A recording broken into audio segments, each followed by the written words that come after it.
Thank you for listening in to Host Ghost Stories. I'm your host, LD Patty Loma, where you decide if the story is true or fake. We are a sister podcast to Harlots of Spooktalk, and we hope you enjoy this story. Let us know if you think it's true or fake. Let's get into it. The story is called The Mile Marker 107 Call, December 3rd, 2019, 11:41 p.m. Hunter County State Route 35, northbound shoulder near mile marker 107.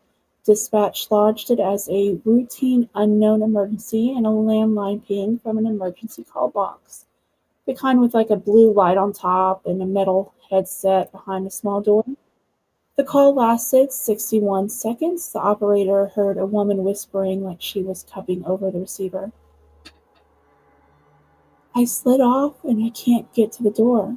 There's water in the floorboard. Dispatcher. Ma'am, what's your name? It's so black out here. Please send the light. Please stand on the line. Can you see the road? There's a sign. 107. We have your location. Stay with me. Caller, further away, was like, Tom, wake up. And the line goes dead. Trooper Daniel Carter was closest. He turned off County Farm Road onto 35 and roved up on 107 at 11:49 p.m. The dash cam shows glitter on the asphalt, like black ice, warning that had been on the radio all evening. Temperature read 28 degrees Fahrenheit. No cars in the ditch. No broken glass. No skid. The blue call box light was over the shoulder, hummed a faint cone, frost white in the fog. Carter keyed up. Dispatch, I'm on the scene, 107 negative visual on a vehicle. I'll check out the embankment. It's a shadow slope there, down to the scrubby whale-choked cattails. His body cam wobbles with his steps. Breath feathers and lens. He plays his mag light along the grass. Nothing but tire-high weeds blistered on ice. No tracks going over the edge. He swings the backlight towards the shoulder. That's when it catches something half buried up near the post. A plastic bouquet staked in the ground. The silk lilies shining from frost tied to its withered ribbon with date 12/3/1998. His name Thomas scrawled in faded marker. Dispatch. He said, Dispatch, do we have any vehicles reported missing out here tonight? Negative. We only have our call box fee now. He stands in the blue light, thumb fixed on the cold ridges and the handset door. Old habit makes him knock on the metal once. Flack. It's like a flat, and the door pops open. Or, anyways, the handset dangles by coil, and the old analog kind, the kind of state started removing back in 2002, when everyone went cellular. He lifts it anyways. The line is alive. A thin hiss of dial tone behind his ear. He doesn't even get to speak before something breathes in his earpiece. Not words, just the wet intake you hear when someone's trying not to cry. Carter's shoulder set. Ma'am, you still there? The hiss climbs me like someone covering the mouthpiece again. Faint. Send the light. A hard click. Then DEAD. Carter keeps it together. He's 15 years in, and he's heard everything a line can carry and calls a grid search. 2 other units sweep the mile in both directions. A wrecker creeps the shoulder with the light bar. They comb the swale. Nothing. No broken fence, no coolant stains, no footprints in the frost. At 12:22 a.m., dispatch calls him back. Be advised, facilities just pinged me. The call box at 107 is decommissioned in their system and has been for 17 years.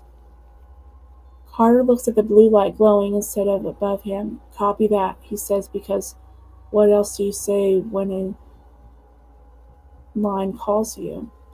They closed it as an unfolded one at 1:04 a.m. Carter's last sweep on the body cam shows him pulsing at the silk flowers, his knees in the mic, Picks up a small clatter. The plastic stems tremble in a wind you can't hear.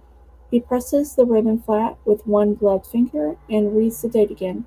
12/3/1998, exactly 21 years to the day. He drives off. The blue light shrinks to a coin in the rear mirror. Now, December 10th, 2019, 2:07 p.m. The facility sends an email to the Highway Patrol. The call box at a mile marker at 107 was physically removed in 2002. They have to order with before and after photograph of a pedestal was cut, flushed, caped, and an electrical feed disconnected at the junction cabinet across the road. No current, no copper, no phone. The blue beacon on the pole was replaced with a solar dummy for visible only. No bulb, no power. Carter prints the email and tucks it in his logbook. That should have been the end. But now, we're moving to January 6, 2020, 11:41 p.m. Same fog, same temperature band. Carter is 2 counties over when his patrol radio pops with something that isn't in dispatch tone. It's a narrow band whisper thread with static, his name barely formed. Danny. He pulls to the shoulder and waits, watching the clock flip to 11:42. Nothing more comes through. Then he gets back to the post. He listens to the radio buffer. It captured 4 seconds of sound, distant slosh like something shifting in water. Then the words, Tom. He doesn't tell facilities. He drives to the mile marker, 107, on his own time. The blue light sits in the hollow near a new penny moon. The call box door is still there, paint chalking under the hinge. He opens it. The cold coils of the line bounce. He lifts out the headset. Unalive. Of course, it's unalived. He lowers it. And when it comes, and that's when the smell hits. And I freeze in river mud. Sharp, sweet, and cold enough to slap. The shoulder is dry. The swell is crusted with the skin of ice. He angles his mag light down. The beam snags on something slip at the base of the post. For a second he thinks it's a snake. It's a strip of weathered rubber. Windshield wiper blade sheared to the bone and bitten through like it was torn loose by ice. He takes out the glove bag and drops it inside, because muscle memory is all he's got. As he stands, headlights bloom at the road and half a mile south, too low, moving too slow. Not a truck, not a sedan. They slid like eyes underwater, then vanished before they crest a slight rise. No engine, no sound, just white fading into the fog like someone turned the dimmer down. He doesn't chase them. He steps under the blue light and looks up. The lens of the milky with years of sun, something flickers in it. One pale stutter, 2, 3 like dummy bolt trying to catch. The facility's email said there isn't a bulb. Ooh. Carter closes the call box door. The metal clicks like a tiny lid on a coffin. When he turns to go, the plastic bouquet trembles again. He could swear he hears Risman's whisper through no winds. Now, moving to February 14, 2020, which is Valentine's Day. This is Records, Hunter County Courthouse. To get it out of his head, Carter asks the clerk to run 1998 accidents on Route 35. She rumors him. She's brought donuts. She's come back with a thin paper folder. There was a single vehicle crash on December 3rd, 1998, 11:39 p.m. Black Ford Taurus, 2 occupants, driver Thomas Avery, 29, fatal on scene, passenger Sarah Avery, 27, missing from the vehicle when first responders arrived. Tracks in the slush suggested she climbs embankment to the shoulder and then nothing. The report notes, no footprints. Beyond the shoulder, the page is edged with coffee rings, as if someone slopped a cup and then they signed it. The location box says approximately 0.2 miles south of MM 107, and under remarks a line initial 911 contact believed made with the roadside call box Line quality poor, call lost. Carter takes the notes, makes a copy, and brings it home. That night, at 11:41 p.m., his cell hums on the nightstand. Unknown caller. He almost lets it die, but habits win, so he swipes. And remember, this is at 11:41 p.m. This has been the same time each time. So no one on the other end breathes, but he can hear a sound under the silence. A dragging, wet, slow noise sets his skin to stand. He knows that noise. Every trooper who has waited a flood knows it. It's the sound of a seatbelt when you try to unbuckle it underwater. Carter says, Sarah? Silence. Then it's fate. Send the light. He doesn't say anything for too long. He just listens to the line and watches it start. Finally, he answers like a man telling a ghost what it wants to hear. I'm on my way. He gets in the cruiser without turning the house lights and drives to the emptiest road in the county. He does not radio it. He does not put it in his log. When he reaches 107, the blue lens is already flickering like a heartbeat behind eyes. He parks on the shoulder and leaves the engine idling. He doesn't open the call box. He doesn't need to. The glow spilling through the plastic is enough to find the ribbon coiled tight around the stake.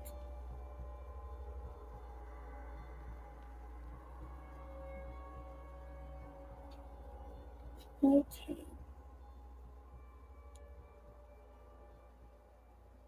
He straightens it out with one glove finger and ties it again so it won't whip loose, even though there's no wind. When he looks up, the headlights are there again. A pair of slow, submerged eyes sliding along the southbound lane. They stop even with him, half a football field away, no engine, no steam, the light was waterlogged, like it comes through a river. He raises his hands, palm out, like he's redirecting traffic across a flood-low water crossing. Come on, he says. To no one, and to someone. You're almost there. Lights drift towards him.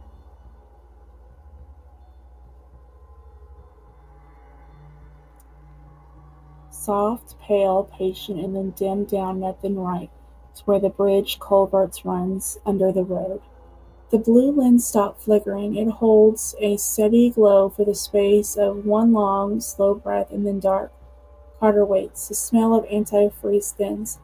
The cold feels ordinary again. He sits in the car until the clock rose at 11:46, and then he writes a single sentence in his notebook so he won't decide later that it didn't happen. And it says, quote, the light reached the shoulder. He does not file a report. He goes home just right before midnight and sleeps like a man who finally set something down. So, that is the story. What do you think? Do you think this was true or false? It is pretty detailed, I will give you that. And it sounds like it could definitely be real. I do have to let you know this is from the author. All names, dates, agencies, and locations above are invented for storytelling. The decommissioned call box and anniversary call motives are fictionalized, but the detailed density is designed to make it feel real. Yeah, so anyways, I hope y'all have a blessed night. Thanks for listening.